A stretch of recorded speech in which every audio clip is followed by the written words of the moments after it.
अभी भी लद्दाख हिमालय को निगलेक्ट किया जा रहा है। कम्युनिटीज़ लड़ रही हैं आपके देश में और वो आपका पॉलिटिकल मुद्दा है, तो आप ये जानते हैं कि आपकी कंट्री को कहीं ना कहीं पीछे रखा गया है और उसको आगे आने की ज़रूरत है, वो भी सीवियरली। तो इन्वायरमेंट को आप ज़्यादा देर तक निगलेक्ट नहीं कर सकते।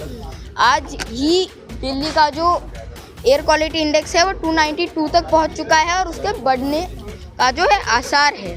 तो आप देख सकते हैं कि एयर जो है वो धीरे धीरे अगर अनब्रीदेबल बन जाएंगी तो आप ऑक्सीजन कहाँ से लेंगे और आप पानी कहाँ से लाएंगे, आप क्रॉप। मेरे साथ एक छोटा सा बच्चा है, यानी कि मैं अगर अंदाज़ा लगाऊं तो 13 या 14 साल का बच्चा। इनसे जानेंगे कि ये सोनम जी का समर्थन करने आए हैं, कहाँ से आए हैं, क्या नाम है, वो सारी चीज़ें इनसे एक एक करके जानेंगे। आपका क्या नाम है? मेरा नाम कार्तिक देशमुख है और मैं गाज़ियाबाद में रहता हूँ। गाज़ियाबाद से आप सोनम जी से मिलने आए थे? यस। कौन सी क्लास में पढ़ते हैं? 7th में। तो आपको कैसे लगा कि सोनम जी से मिलना चाहिए, बात करनी चाहिए? सोनम वांगचुक सर जो कर रहे हैं वो शायद मेरे ही फ्यूचर के लिए कर रहे हैं, क्योंकि आज से जब 20 या 30 ईयर्स बाद जब मैं एक अडल्ट हो जाऊंगा पूरी तरह, तब क्या मेरे लिए क्लीन एयर टू ब्रीथ और उससे ही बड़ा सवाल जो नॉर्थ हार्डलैंड है हमारा, वहाँ पे पानी आएगा। क्योंकि हम सब जानते हैं दिल्ली और उत्तर प्रदेश में जो पानी आ रहा है वो आ रहा है उत्तराखंड और हिमाचल से बहने वाली नदियों से। लद्दाख के ग्लेशियर्स उन नदियों को वहाँ तक बड़ा करते हैं और उसके बाद हिमाचल और उत्तराखंड में वो नदियाँ जो हैं उसके बाद वो नीचे आती हैं हार्डलैंड की ओर। तो अगर लद्दाख नहीं रहेगा या फिर हिमालय, हमारे देश में ऐसी चीज़ होती रही है कि किसी भी चीज़ को थोड़ी देर के लिए ध्यान दिया जाता है, उसे निगलेक्ट कर दिया जाता है। निगलेक्शन या आप हर मुद्दे साथ दे सकते हैं, जैसे कम्युनल वायलेंस हो गया है, वुमेन सेफ्टी हो गया। और जब आप इन्वायरमेंट पे बात कर रहे हैं तो इन्वायरमेंट को आप ज़्यादा देर तक निगलेक्ट नहीं कर सकते। आज ही दिल्ली का जो एयर क्वालिटी इंडेक्स है वो 292 तक पहुंच चुका है और उसके बढ़ने का जो है आसार है। तो आप देख सकते हैं कि एयर जो है वो धीरे धीरे अगर अनब्रीदेबल बन जाएंगी तो आप ऑक्सीजन कहाँ से लेंगे और आप पानी कहाँ से लाएंगे, आप क्रॉप्स कहाँ से उगाएंगे। क्योंकि पंडित जवाहरलाल नेहरू जी ने कहा था anything can wait but agriculture can't. तो एग्रीकल्चर को वेट ना कराते हुए इसे डिस्ट्रॉय कर देना ये बहुत गलत बात है। और मैं ये चाहूँगा कि हमारी गवर्नमेंट सोचे और कुछ करे, क्योंकि हमारी गवर्नमेंट ने जो एक नारा दिया था कि हम सस्टेनेबली डेवलप करेंगे, तो सस्टेनेबल डेवलपमेंट अगर होगी तो वो बॉर्डर पे होना ज़रूरी है, पर बॉर्डर के लोगों के साथ होना ज़रूरी है। कि आप बॉर्डर के लोग ही पूरी तरह डिस्ट्रॉय कर दीजिए उनका इन्वायरमेंट, और जो टूरिज़्म से वो पैसा लाते हैं या फिर इकोनॉमी को सपोर्ट करते हैं, अगर उसे डिस्ट्रॉय कर दिया जाएगा तो फिर इंडिया की जो इमेज है जो अभी क्रम्बल हो रही है इंटरनेशनली, उसमें और भी क्रैक्स जाएंगी। अच्छा कार्तिक, आप इतनी राजनीतिक समझ रख रहे हैं, आप इन्वायरमेंट को लेके इतने अवेयर हैं, तो क्या और भी बच्चे ऐसे हैं जो आपकी तरह अवेयर हैं? मुझे ये नहीं पता ma'am, I am sorry, but मैं चाहूँगा अगर ऐसे लोग होंगे तो इंडिया की फ्यूचर जनरेशन जो है इंडिया को उस लाइन के पार ले जा पाएगी, और वो लाइन है डेवलप नेशन और डेवलपिंग नेशन के बीच की। तो अगर और भी लोग मेरी तरह होंगे और भी मेरे जो एज के बच्चे मेरी तरह होंगे तो soon will be a developed country. अच्छा कार्तिक, मेरा सवाल है कि इस सरकार को कैसे देखते हैं जो प्रधानमंत्री बोलते हैं कि देवभूमि तमाम ऐसी जगहें हैं जो टूरिस्ट प्लेस है, तो सरकार की जिम्मेदारी बनती है कि ऐसे जगहों को ज़्यादा ध्यान दे, लेकिन सरकार सोनम वांगचुक जैसे एक्टिविस्ट को इग्नोर कर रही है। अब गवर्नमेंट का मैंने आपको एक पॉइंट पहले भी कहा था मैम कि गवर्नमेंट हमारी निगलेक्शन मोड में चली जाती है जब भी कोई चीज़ आउट ऑफ हैंड हो जाती है। देवभूमि भी निगलेक्ट हो रही है, क्योंकि अगर आप लद्दाख को देखें तो इंडिया में बुद्धिज़्म जब रीएंटर हुआ वो लद्दाख से हुआ, या फिर उत्तराखंड को निगलेक्ट किया जा रहा है। हिमाचल, क्योंकि हिमाचल प्रदेश या फिर लद्दाख जैसी प्लेसेस टूरिज़्म से जो मनी लाती हैं और अपना एक अलग इन्वायरमेंट जो इंडिया में रखती हैं, हॉट या फिर ह्यूमिड की जगह एक कोल्ड इन्वायरमेंट, तो इस इन्वायरमेंट को आप बचाते हैं तभी आपको कहा जाता है कि इंडिया एक ऐसा देश है जहाँ पे हर टाइप ऑफ इन्वायरमेंट है, या आपकी इंटरनेशनल इमेज है। यूनिवर्सिटी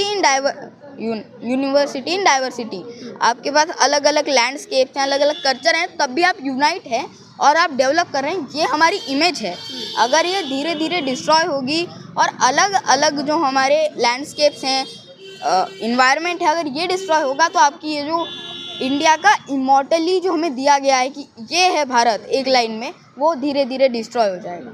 लेकिन सरकार कहाँ सुन रही है? सरकार तो ऐसे शांतिपूर्ण धरने को डिटेन कर लेती है, लोगों को उठा लेती है, जबकि नमक पानी पे आज 14 दिन से बैठे हुए हैं वांगचुक जी। तो सरकार क्या डर रही है इनसे? अब अगर हमारे देश की सरकार लोगों से डरने लग जाए, क्योंकि लोगों ने ही चुना है, पर लोगों के लिए चुना है। अब्राहम लिंकन ने कहा था people of the government by the people for the people. तो अगर वो पीपल की नहीं सुनेगी तो फिर आप जानते हैं कि इस देश में पॉलिटिकल ड्रामा एक आम चीज़ थी 2000s तक। उसके बाद एक स्टेबल इंडिया चालू हुआ। अगर वैसा दौर वापस आएगा फिर से एक बार स्टेबल इंडिया के लिए, तो आई विल वेलकम इट।